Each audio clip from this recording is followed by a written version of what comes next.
Hey, everybody, welcome back to another edition of the Futurum Tech webcast, podcast, and Futurum Tech TV. I'm your host, Daniel Newman, principal analyst and founding partner at Futurum Research. Excited for another edition of the Futurum Tech podcast interview series, partnering up this time with Samsung to talk about Samsung's Tech Day 2021.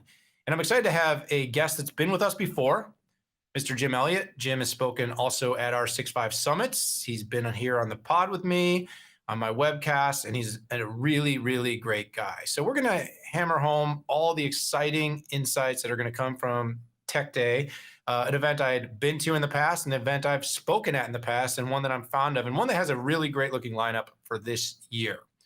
Quick disclaimer, this show is for information and entertainment purposes only. And while I will be talking with and to executives of publicly traded companies, please do not take anything we say on this show as investment advice. And without further ado, Jim Elliott, welcome to the show. Jim, Thank you, Dan. Excited to be here, man. Been a while. You know, I get you in spurts. It's usually around some event that you have or I have, and then I get a whole lot of Jim. And then you go and you make magic happen in your cave, and then you come back out. And when that new magic is made, I get to talk to you again. So that's what we do. That's the new reality. But yeah, I'm excited to be here. So thanks. Excited to have you back. It's starting to feel like maybe I'll see you in person at some point, though. We're starting to get back to that meeting. A 3D meeting could be exciting. 3D, IRL, something like that. So real quick, you know, I want to make this an exciting but fun and fast-paced show for everybody. Not everybody watches every show nor remembers every guest. So give us the 30-second, who is Jim Elliott? So again, nice to meet you guys. Jim Elliott, I've been at Samsung for about 20 years. I've been in the memory industry for about 25 years. And I run the memory sales business unit here for North America. So I've got a really cool job. I get to talk to all of our customers here in North America and really work with them to bring all of our latest and greatest technologies to market. So super excited to be here. And again, thanks for working with us. Yeah, absolutely. So let's dive in. Let's talk about Samsung Tech Day 21. God, it feels like it's been years since you and I shared the stage. Was Yeah, it was crazy. Give me a little background for those that aren't familiar. What's the genesis of Tech Day? Sure. So again, let me just say I'm super fired up to be here again this year to talk about Tech Day 21. And the vision for Tech Day actually started back in 2014 as an event where we could showcase Samsung's entire memory portfolio as well as our technology leadership. And we've been actually holding this event on site at our campus now since 2017. Every year, obviously minus 2020, like everyone else. So it's actually great to be back, even though it's virtual, hosting the event again this year. So we put together a really cool program that focuses on how Samsung is powering experiences with our memory technology. Everyone's going to be able to hear from our customers, ecosystem partners, and even universities that are using our technology. Yeah, there's a great list, and we're going to talk a little bit about that. So you're powering experiences with your memory technologies, and then there's all these new social technologies and social media platforms that power they create our memories with their experience technology. And the two technologies need to work together. That's good stuff. Indeed. Yes. So this year's program, right? Virtual.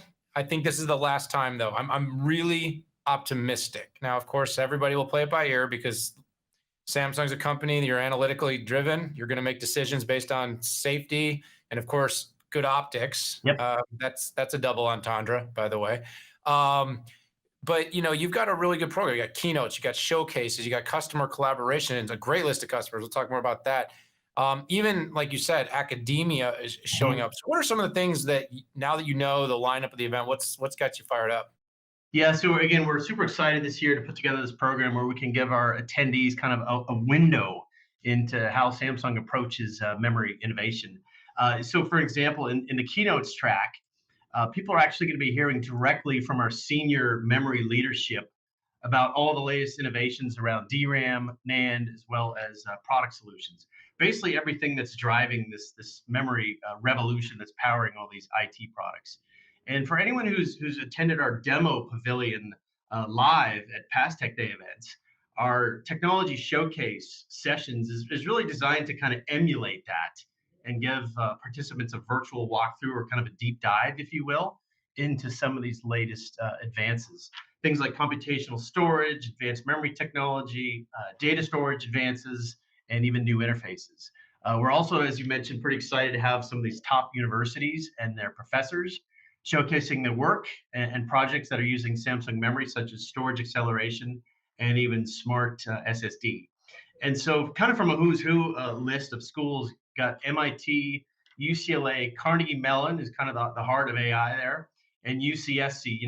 Dan, these are all the schools that I had to turn down when I went to UC Davis here in California. I understand. I've got one of those stories too. I won't Uh-huh. publicize it, but yeah, all of those schools were chasing me. Yep. I tell that story at the bar, not on video. So, listen, one of the things I also thought was very interesting as I was kind of going through though the program was the customer collaborations. Mhm. That seems, I mean, you always have focused on that, but that seems like something you Mhm. were really able to get a lot more. Maybe, as I said, maybe because you're virtual. I know at least from our 6.5 Summit, the type of people we're Right. able to get by going virtual. It seems like you guys have had some of that same benefit. Yeah, absolutely. And I think that really made the logistics come together quite nicely. And I just love the fact we're able to showcase and hear from so many of our customers and ecosystem partners that are utilizing our technology. We've got an amazing group of customers and partners in the industry we've been working with. And it's great to have so many different collaborations that are going to be featured this year, some of whom you've heard from at past events, but we also have a few new participants, so there's going to be a few new, more surprises. So people really aren't going to want to miss out on that. But let's dig into that because Tech Day was like notorious for being kind of this one live moment. Like I Hmm. said, when I came, it was like it was jammed. It was Hmm. like 4 or 5 hours long, and it was like boom, boom, boom, and it was a packed room, packed house. Like I said, awesome stage, great speakers, particularly the guy you introduced, really strong. Did like a 10 trends thing. I loved every second of Now I it. remember that guy. Yeah, he was great. He was supposed to come back too, but I think he got trapped overseas. I don't That's all remember if right. he's gonna come It back and speak happens. again. But but in all serious, like, how are you guys coping with the whole going virtual? Because I just mentioned, like, it feels like your lineup got like supercharged by it, Right, right, but right.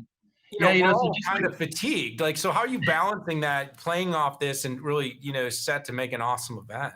it is kind of a balance, right? And just like everyone else, we're kind of new to this the virtual game, the virtual landscape. So we really had to approach it from building an event where you're not constrained by time or audience size based on how big the room is. So we kind of removed those constraints like in the past.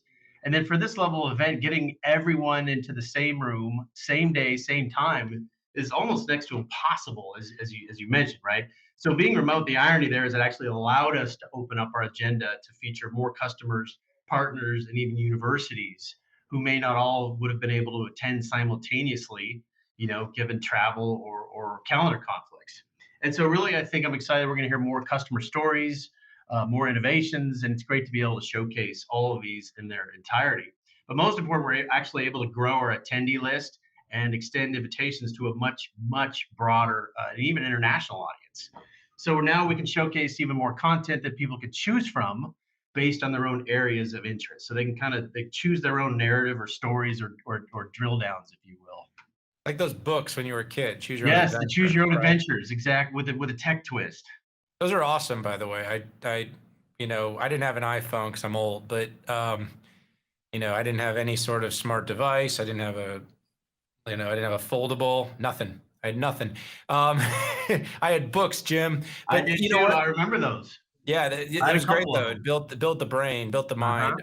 Uh huh. So just leaning into that though, just a little bit is, it's such a challenge right now, and I give you guys a lot of kudos because first of all, I guarantee right up to the last possible moment, you guys were on the fence, live, not live, live, not Right, right, live. right, right.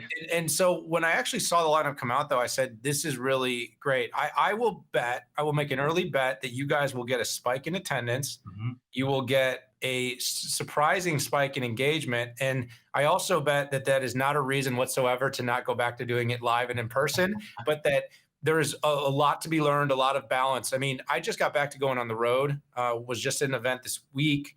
And it reminds me how much less effective I am when I'm on airplanes and in airports and traveling all the time. Sure. You can really make the most out of a couple of hours when you are able to do it remote. So I'm really excited about this.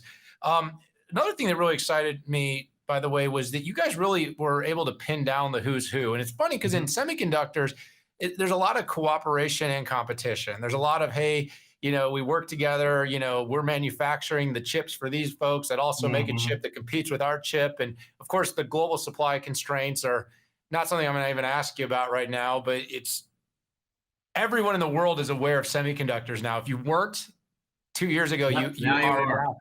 How did you guys get so many of these companies to all step up and partake in your event?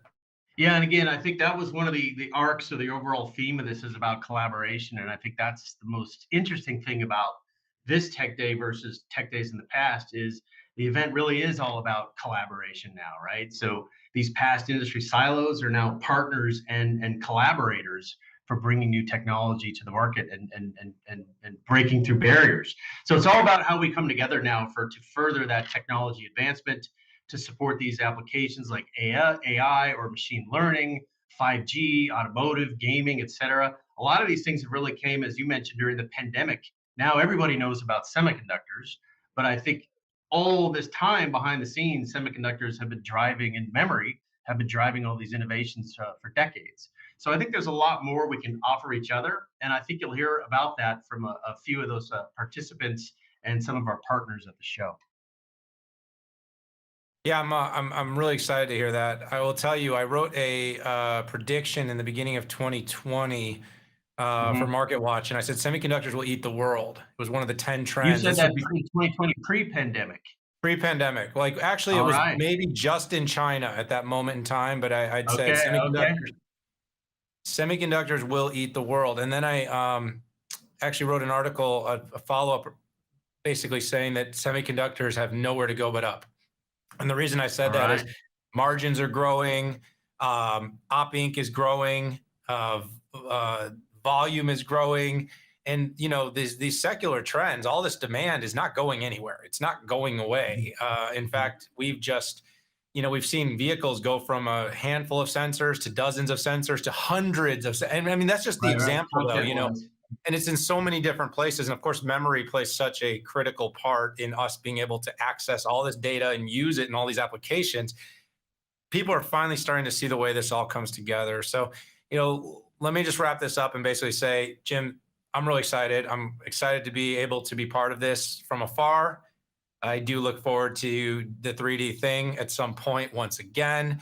We will be covering the show. We're going to bring you IRL, back, IRL, actually. yep. We're going to bring you back, Pat Moorhead and I, who do the 6.5. We're going to do a postmortem with you. So we're going to be watching. We're going to come up with some, you know, of our favorite moments, thoughts, parts, and we're going to bring you, or and have Samsung Semiconductor come back, chat to us post Tech Day. But we'll also be tracking the show, and then everybody out there also, Jim and I are going to do some other work, some other content, and I'll be sharing that in the show notes here. But look, everybody, if you're listening, we're going to share the link, register, and when you register, check out Jim's talk. I'm telling you, he's very entertaining. I'm sure you're going to put on quite a show, and I'm sure the whole day is going to be very interesting. But Jim, thanks for spending a few minutes with me here today. Awesome. Thank you, Dan, and we'll see you at the show. All right, I'm going to put you in the green room, and I'm going to wrap up the show. All right, everyone, there you have it. Samsung Tech Day 2021. Check it out in the show notes. Click the link, register. We would love to have you. I'm telling you, I've been on site. I've listened to the whole day before this particular year, and the roster looks extremely compelling. So for that, got to say goodbye. Time to sign off. Click subscribe. Stick with the show. Futurum Tech Webcast, Podcast, and Futurum Tech TV. We appreciate having you. I got to say goodbye. See you later.